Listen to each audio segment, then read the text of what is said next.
Finding Dory.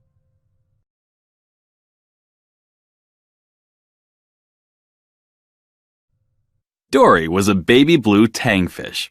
She lived with her parents, Jenny and Charlie. But Dory was not like other fish. She suffered from short-term memory loss. Dory's parents tried to help her with her memory, but nothing seemed to work. One day, her parents taught her how to play hide-and-seek. Her parents hid while Dory counted. But Dory quickly forgot about the game. When her parents came out of their hiding spots, Dory was sad that she had forgotten again. When she was little, Dory was separated from her parents. Alone, she wandered the ocean looking for them. As Dory swam, she asked the different sea creatures she met for help. As the years passed, Dory forgot all about her parents. She knew she was looking for something, but she couldn't remember what. Then one day, Dory saw a boat pass overhead.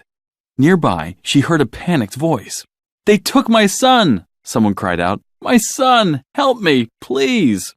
The voice was coming from a clownfish named Marlin. He was looking for a boat that had taken his son Nemo. Dory knew which way to go. "Hey, I've seen a boat," she told him. "Follow me." Together, Dory and Marlin traveled across the ocean and brought Nemo home. When they returned from their adventure, Marlin invited Dory to live with him and Nemo on the Great Barrier Reef. Dory was very happy in her new home. One day, she went with Nemo on a class field trip to see the stingray migration. The stingrays were going home. Dory swam after the stingrays, but she got too close to the edge of the reef. She was pulled into the undertow. As her whole world went black, she had a fuzzy memory of her parents. When Dory woke up, she had a strange feeling. "I remembered something. I actually remembered something," Dory said excitedly. "Something important." Marlin asked her what it was, but she couldn't remember. But Nemo had overheard Dory muttering about the Jewel of Morro Bay, California. When he told Dory what she had said, it triggered another flashback. "My family! I remember my family!" Dory gasped. "They're out there somewhere! Let's go! We have to go!" Dory raced off, but Marlin pulled her back. "No, Dory," he said. "California's all the way across the ocean. How come every time we're on the edge of this reef, one of us is trying to leave? For once, can't we just enjoy the view?" Dory looked at Marlin sadly. "Please," she said. "All I know is that I miss him. Do you know what that feels like?" Marlin sighed. "I know what that feels like," he said, remembering how much he had missed Nemo when he was gone. He and Nemo agreed to go to California with Dory. With the help of Marlin's sea turtle friend Crush, the trio soon made it across the ocean. When they got to Morro Bay, Dory swam around shouting for her parents. A group of hermit crabs tried to shush her, but they were too late. Dory had woken a giant squid. The squid chased the trio and grabbed Nemo, but the squid lost its grip, and the friends were all flung into a nearby kelp forest. As Marlin comforted Nemo, he lashed out at Dory. "Go wait over there and forget," he told her. "It's what you do best." Upset, Dory went to find help. Suddenly, she heard a voice. Dory swam to the surface, calling out to Nemo and Marlin. "Guys, I found help!" she cried. Marlin and Nemo caught up with Dory just in time to see a pair of hands grab her and take her away in a boat. The humans dropped Dory into a fish tank and clipped an orange tag to her fin. Suddenly, an octopus popped out of the sink next to her. His name was Hank. He was actually a septopus, an octopus with 7 tentacles. Hank told Dory that she was in quarantine, where sick animals were treated before being released back into the ocean. Then, he explained what her tag meant. "It's a transport tag for fish who can't cut it inside the institute," he said. "They get transferred to permanent digs, an aquarium in Cleveland." Dory told Hank that she couldn't go to Cleveland. She had to get to the Jewel of Morro Bay, California, to find her family. Hank looked at her confused. "That's this place," he explained. "The Marine Life Institute, the Jewel of Morro Bay, California. You're here." Dory looked around. "I'm from here," she gasped. Hank asked her what exhibit she was from, but Dory couldn't remember. The octopus offered her a deal. If he helped Dory find her family, she would give him her tag so that Hank could go to Cleveland in her place. Dory agreed, and the pair took off.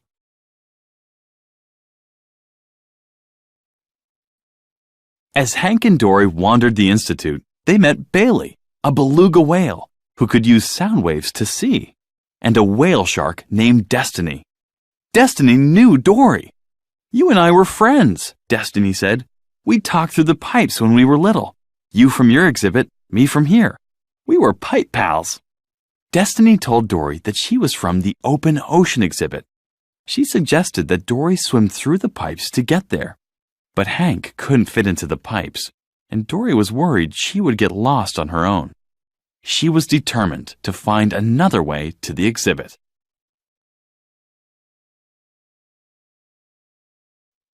Using a baby stroller for transport, Dory navigated while Hank rolled them toward the open ocean exhibit. But the two made a wrong turn. They ended up in the touch pool, a tank where children got to touch sea creatures. Hank was scared, but Dory encouraged him to just keep swimming. Finally, they escaped. Dory looked up. They had made it to the open ocean exhibit. Dory gave Hank her tag. "You know, I think I'm going to remember you," Dory told her new friend. Hank shook his head. You'll forget me in a heartbeat, kid," he said. "I'll have a hard time forgetting you, though." Gently, Hank dropped Dory into the tank. Back in the open ocean exhibit, Dory spotted a trail of shells. She followed it and found her childhood home. Her parents weren't inside, but her memories came flooding back. She remembered going outside to look for a shell for her mom and being sucked into the undertow. "It was my fault," Dory said sadly. "My parents, I lost them." Just then, a crab interrupted Dory's thoughts. He told her that the blue tangs had been taken to quarantine. They would be shipped to Cleveland. Dory couldn't believe it. "What? No!" she cried. "But I just got here." The crab gave Dory directions back to quarantine. Without Hank around, she would have to go through the pipes. Steeling herself, Dory bravely swam forward. But try as she might, Dory couldn't remember the directions. In no time, she was lost. Then Dory remembered Destiny. She called out in whale to her friend. Bailey and Destiny gave Dory directions to quarantine. Dory was almost there when she ran into Nemo and Marlin. They had found a way out of the gift shop aquarium and into the pipes. They had been looking for Dory. Marlin apologized to Dory. Then he headed back down the pipes. "Follow me," he called to his friend. "It's time to head home." But Dory wasn't ready to go. Wait, she pleaded. My parents are here." The trio continued through the pipes together toward quarantine. But Dory was nervous to meet her parents. "Do you think my parents will want to see me?" she asked. "Because I lost them?"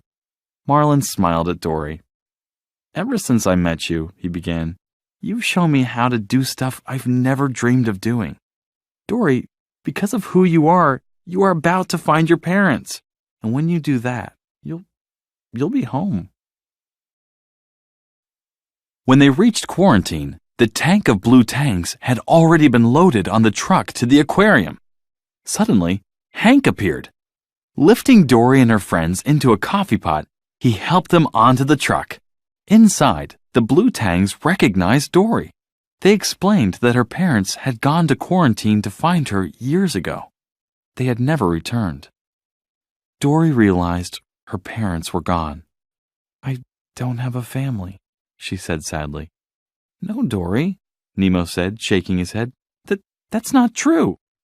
Dory swam backward into the coffee pot and was scooped up by Hank.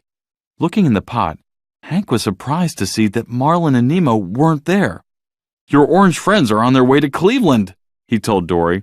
Suddenly, an institute worker grabbed Hank. Surprised, Hank dropped Dory.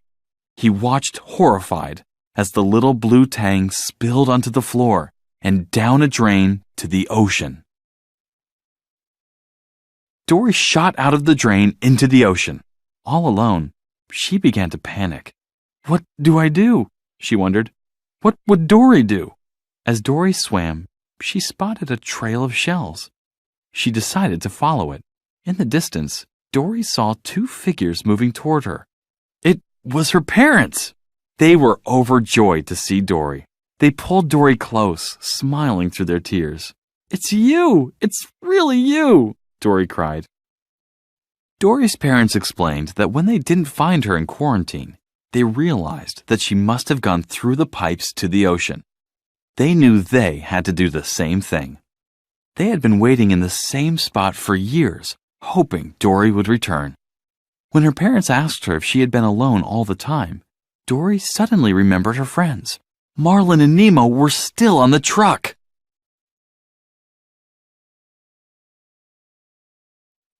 Dory and her parents swam toward the institute. Dory called out to Destiny to help them. Bailey and Destiny jumped out of their pools and into the ocean. The whale shark was thrilled to see Dory. But Dory didn't have any time to waste. Bailey had used his special sight to locate the truck. Dory asked some otters for help. Destiny flipped Dory toward the truck, and one of the otters caught her.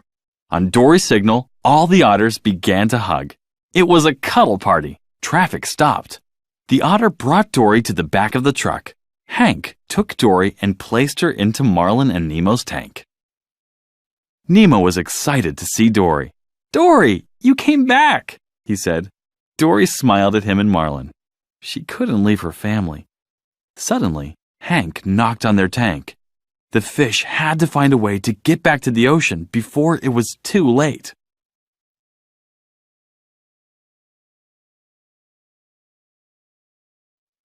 As Marlin called for Becky, Hank put Marlin and Nemo into the bucket. Hank had just picked up Dory when Becky swooped in and grabbed the bucket. She didn't realize Dory was still on the truck. Dropping Marlin and Nemo into the ocean, she turned around to go back for Dory. Back on the truck, Dory tried to convince Hank to come with them. She didn't want him to go to Cleveland. "Because the best things happen by chance," she told him. "Because that's life, and that's you being with me out in the ocean. Not safe in some stupid glass box." Hank agreed. Just then, the truck doors slammed shut, locking Dory and Hank inside.